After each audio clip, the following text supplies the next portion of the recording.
Hello friends, knowledge mixer channel में आप सभी का स्वागत है।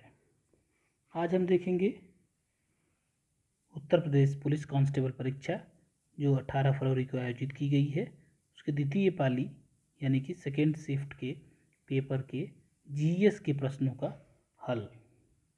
आइए शुरू करते हैं। पहला है, मामूली चीज़ों का देवता the God of small things किस प्रसिद्ध लेखक द्वारा लिखा गया उपन्यास है? तो अरुंधति राय।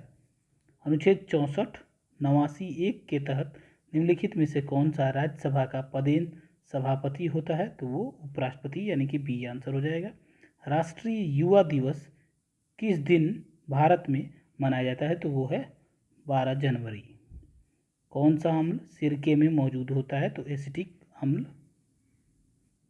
हम्पी नृत्य उत्सव किस राज्य का उत्सव है? तो कर्नाटक का है। किस मंत्रालय के पास जनसंचार के विभिन्न माध्यमों प्रिंट मीडिया के विनियमन के माध्यम से सरकारी नीतियों, योजनाओं और कार्यक्रमों के बारे में जानकारी प्रसारित करने की जिम्मेदारी है? तो वो है सूचना और प्रसारण मंत्रालय। राष्ट्रीय विषाणु विज्ञान संस्थान निम्नलिखित में से किस स्थान पर स्थित है? तो वो है महाराष्ट्र, पुणे। बाल संरक्षण और कल्याण के लिए आपातकालीन टोल फ्री हेल्पलाइन नंबर क्या है? तो 1098 यानी कि आंसर बी है। 9th क्वेश्चन है, कौन उत्तर प्रदेश राज्य में सर्वोच्च रैंकिंग वाले पुलिस अधिकारी हैं? तो हो जाएगा डीजीपी यानी कि पुलिस महानिदेशक। सरकार का वह खाता जो केवल चालू वित्तीय वर्ष से संबंधित है इसमें शामिल है? तो वो है कर बजट यानी कि टैक्स बजट। मथुरा के मठ के एक मंदिर में किन शासकों की विशाल मूर्तियां प्रतिस्थापित पाई गई हैं? तो वो है कुषाण वंश की। निम्नलिखित में से किस वायसराय ने ब्रिटिश शासन के दौरान बंगाल का विभाजन किया था? तो वो है लॉर्ड कर्जन। व्यावसायिक उपयोग के लिए सब्जियां, फूल और फल उगाना निम्नलिखित में से किस नाम से जाना जाता है? तो वो है हॉर्टिकल्चर। अरब सागर की रानी किस बंदरगाह को कहते हैं? तो वो है कोच्चि। 2011 में जनगणना का कार्य कितने चरणों में किया गया था? दो चरणों में। मोगाओ गुफाएं, जिन्हें हजारों बुद्धों की गुफाएं भी कहा जाता है, किस देश में स्थित है? तो वो चाइना में स्थित है।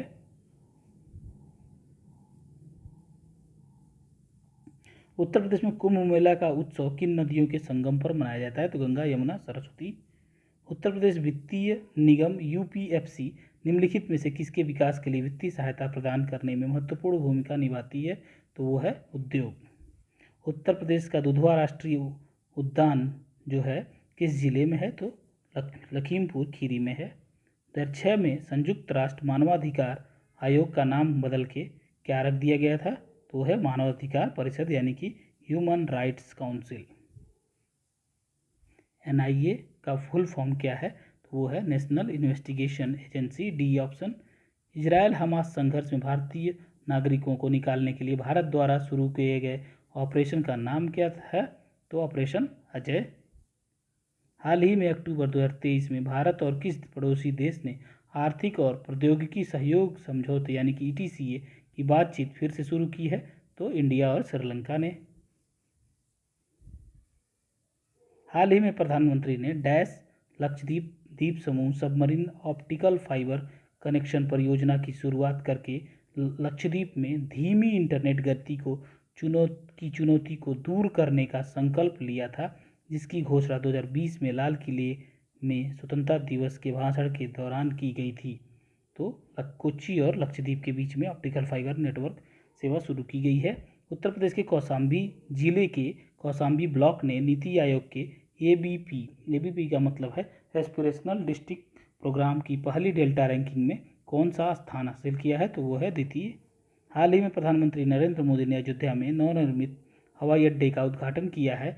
इस नवनिर्मित हवाई अड्डे का नाम क्या है? तो वो है महर्षि वाल्मीकि अंतर्राष्ट्रीय हवाई अड्डा। ब्रिक्स 2024 के लिए किस देश की अध्यक्षता 1 जनवरी 2024 से प्रारंभ हो गई है? तो वो है रूस। 2016 में नोटबंदी के दौरान आरबीआई के गवर्नर कौन थे? तो doctor Urjit Patel, B option. Uttar Pradesh online वित्तीय धोखाधड़ी रिपोर्ट करने हेतु व्यक्तियों के लिए साइबर क्राइम हेल्पलाइन नंबर पर शिकायत करने की समय सीमा क्या है? तो वो है 24 घंटे के भीतर। केंद्रीय और राज्य करों के जटिल जाल की जगह जीएसटी कानून किस वर्ष लाया गया? तो ये लाया गया 2017, 1 जुलाई 2017 को। Thank you.